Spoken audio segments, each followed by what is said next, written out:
नमस्कार, ABP news देख रहे हैं आप। मेरा नाम है स्नेहलता शुक्ला। बड़ी खबर मिल रही है, जहां पुणे टेस्ट में भारत की शर्मनाक हार। दूसरे टेस्ट में न्यूजीलैंड से भारत को हार मिली है। दूसरे टेस्ट में 113 रन से भारत को हार का सामना करना पड़ा।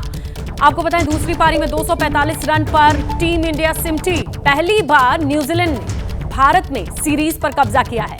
12 साल बाद घरेलू टेस्ट सीरीज भारत हारा है, लेकिन न्यूजीलैंड के हिस्ट्री में यह पहली बार है कि वो भारत की सरजमी पर कोई टेस्ट मैच जीता हो। और पुणे टेस्ट मैच जीत के साथ ये खाता न्यूजीलैंड की टीम ने खोला। भारत की धरती पर भारत को हराने का और 12 साल बाद ऐसा मौका आया है कि भारत घरेलू टेस्ट सीरीज में इस तरीके से हारा हो। तो पुणे टेस्ट मैच में टीम इंडिया की शर्मनाक हार। न्यूजीलैंड से हार का सामना। 113 रन से भारत की हार हुई है।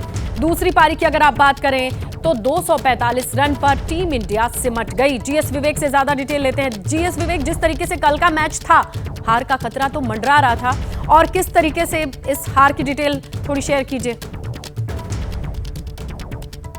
मुश्किल है ये हार को समझना, क्योंकि अगर आप देखें तो इंडिया में हम 12 साल के बाद जो एक बादशाह थी कि घर पे हम कभी हारते नहीं थे, वो हम बहुत बुरी तरह हारे हैं। बेंगलुरु में एक ऐसा पिच था जहां पर बॉल थोड़ा सा सीम हुआ और हम 46 पे आउट हो गए। यहाँ पर पिच जो है टर्न हुआ, वहां पर भी हमारे बल्लेबाज फेल हो गए।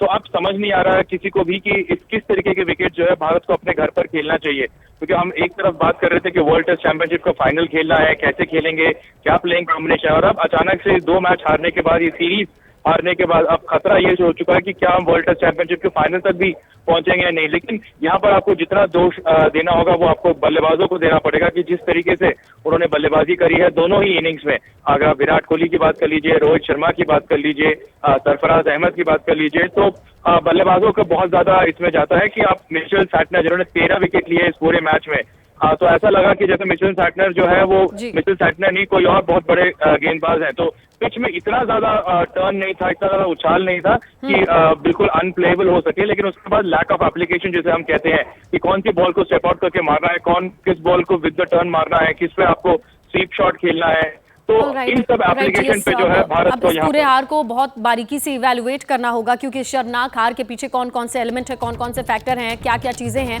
ये पूरी टीम इंडिया कोचेस के लिए एक सब्जेक्ट है जिसे स्टडी करना होगा।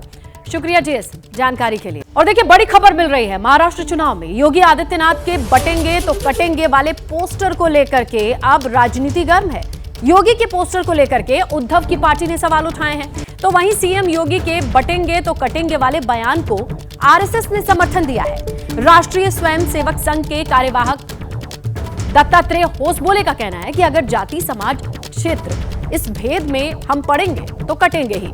हिंदू एकता लोक कल्याण के लिए जरूरी है, एकता को आचरण में लाना जरूरी है। उन्होंने कहा कि हिंदू एकता को तोड़ने के लिए कई शक्तियां काम कर रही हैं।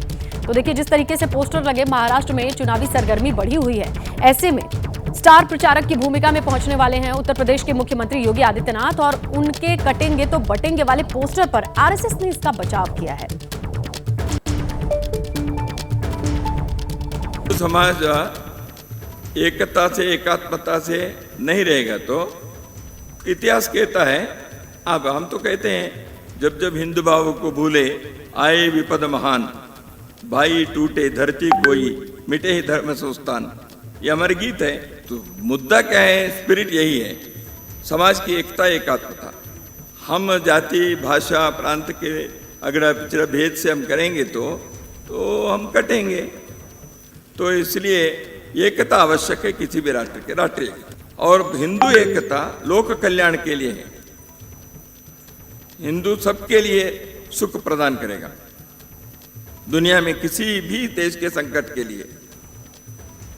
तो इसलिए हिंदू एकता आवश्यक है, अपने को भी बनाए रखना, बचाए रखना, और दुनिया को भी मंगल करना।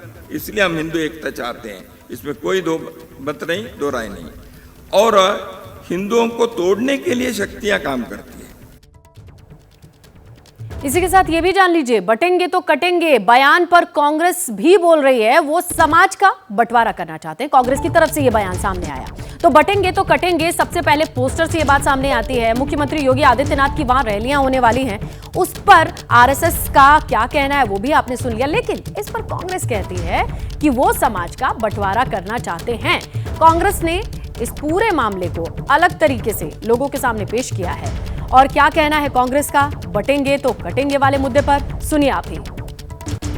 वो मुख्यमंत्री योगी जी, उनकी सभा की डिमांड होगी इसलिए कि एक ही अभी इलाज इनके पास है, महायुति के पास, बीजेपी के पास एक ही है कि बंटवारा करो, समाज में, धर्म में भेद करो, समाज में भेद करो, जाति में भेद करो।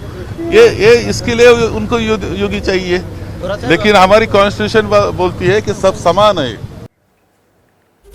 और उद्धव गुट के सांसद संजय राउत ने सीएम योगी पर निशाना साधा है। संजय राउत का कहना है कि महाराष्ट्र में ना कोई कटेगा ना कोई बटेगा। योगी आदित्यनाथ यूपी में अपनी पार्टी को तो बचा नहीं पाए और अब यहां प्रचार के लिए आ रहे हैं। तो संजय राउत ने इस पूरे पोस्टर को लेकर अपनी प्रतिक्रिया दी है और टारगेट किया है खास तौर पे सीधे तौर पर योगी आदित्यनाथ का नाम लेकर। देखिए, योगी आदित्यनाथ जी हमारे अच्छे मित्र रहे हमेशा, लेकिन बात रही चुनाव की और राजनीति की, महाराष्ट्र में आकर बाबा जी क्या करेंगे मुझे बताइए आप। बाबा जी तो हर जगह जाते हैं। बाबा जी तो अपने खुद के उत्तर प्रदेश में अपनी पार्टी को नहीं बचा पाए लोकसभा में, अपने खुद के उत्तर प्रदेश में ऐसी सीटें हैं, अयोध्या नहीं बचा पाए, चित्रकूट नहीं बचा पाए। अब देखिए ना, तो बाबा जी महाराष्ट्र में आकर क्या करेंगे? आने दो, भड़काऊ भाषण करेंगे, दंगे भड़काने की कोशिश करेंगे। तो ये बात साफ है कि सत्ता पक्ष विपक्ष सभी बार पलटवार कर रहे हैं, लेकिन इस पूरे मामले को लेकर के ग्राउंड रिपोर्ट क्या है, आखिर लोगों के बीच बातचीत क्या है, इन दोनों पार्टियों की राय सुनने के बाद चलिए हम सीधा रुख करते हैं। नीरज पांडे दिल्ली से हमारे साथ और वैभव परब मुंबई से जुड़े हैं। नीरज, आपके पास आते हुए, ये कटेंगे तो बटेंगे, ये स्टार प्रचारकों की लिस्ट आई है जिसमें मुख्यमंत्री योगी आदित्यनाथ का नाम है। वो पहुंचे भी नहीं, लेकिन उनका नाम लेकर के इस तरीके से शुरू हो गई है बयानबाजी। देखिए, दरअसल ये संघ की ही भाषा है। संघ के प्रमुख मोहन भागवत कई मंचों पर ये बात कह चुके हैं कि हिंदुओं को एक रहना चाहिए और हिंदू सभ्यता है, हिंदू हमारा जीवन चरित्र है और जीवन जीने का तरीका है। हमेशा वो कहते रहे हैं कि हिंदुओं को जाति में, पंथ में, संप्रदाय में बांटकर नहीं देखना चाहिए। हिंदू एक है और सभी हिंदू हैं इस देश में।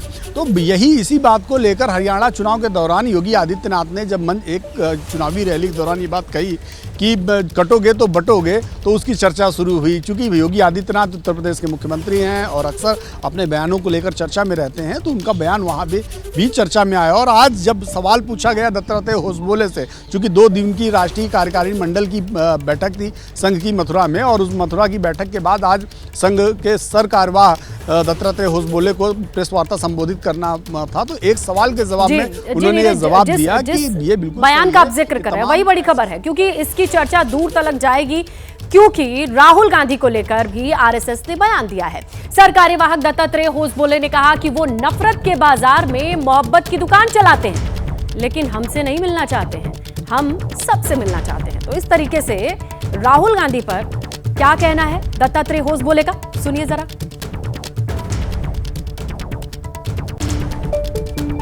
मेरा इतना ही कहे हैं, आप नफरत के बाजार में मोहब्बत की दुकान चलाना चाहते हो, हमसे मिलना नहीं चाहते हैं। हम तो मिलना चाहते हैं जी, सबसे मिलना चाहते हैं, तो सभी से मिलते हैं। हम किसी को देखो, संघ के लोग सबसे मिलते हैं। और इसी बीच बीजेपी से मतभेद के सवाल पर आरएसएस का बयान सामने आया। परिवार की बातें सार्वजनिक नहीं की जाती, ये कहना है आरएसएस का। बीजेपी से कोई खींचतान नहीं है, ये भी कहना है आरएसएस का। फैमिली मैटर को सार्वजनिक करना है क्या? फैमिली मैटर कहाँ है? देखिए, हम सार्वजनिक संगठन है, इसमें कोई नहीं। पहली बात, ऐसे कोई खींचतानी वगैरह हमारे किसी के साथ नहीं है, केवल भाजपा के नहीं। और देखिए, महाराष्ट्र विधानसभा चुनाव पर बड़ी खबर मिल रही है। सीट बंटवारे पर एमवीए का मंथन जारी है। कुछ देर में शरद पवार से मिलेंगे बाला साहेब थोराट, ये जानकारी आ रही है। सीट शेयरिंग को लेकर के शरद पवार से बात करेंगे, मुलाकात करेंगे। तो बड़ी खबर, जहां सीट शेयरिंग को लेकर के मुलाकात की बात सामने आ रही है। महाराष्ट्र विधानसभा चुनाव को लेकर एमवीए में मंथन का दौर जारी है। चलिए वैभव का रुख करते हैं। वैभव ग्राउंड पर हैं, बहुत सारी इनसाइड अपडेट, पर्दे के पीछे चल रही कहानियां आप तक पहुंची होंगी। वैभव, जरा बताएं कि इस मुलाकात के मद्देनजर कौन कौन सी बड़ी बातें निकल करके सामने आएंगी।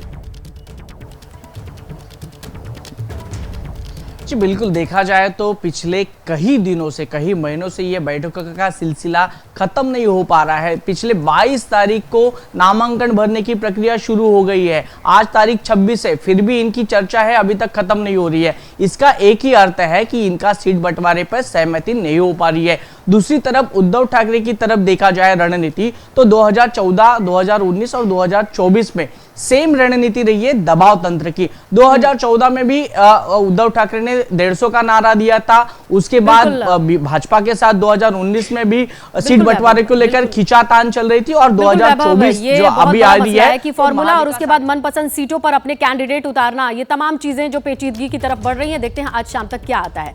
गुजरात के राजकोट से इस वक्त बड़ी खबर मिल रही है। 10 बड़े होटल्स को बम से उड़ाने की धमकी मिली है। होटल को भेजा गया है धमकी भरा ईमेल, सभी होटल्स में तलाशी अभियान जारी है। बड़ी खबर, गुजरात के 10 बड़े होटल को बम से उड़ाने की धमकी वाला मेल मिला है। फिलहाल सभी होटल्स की तलाशी अभियान चल रही है।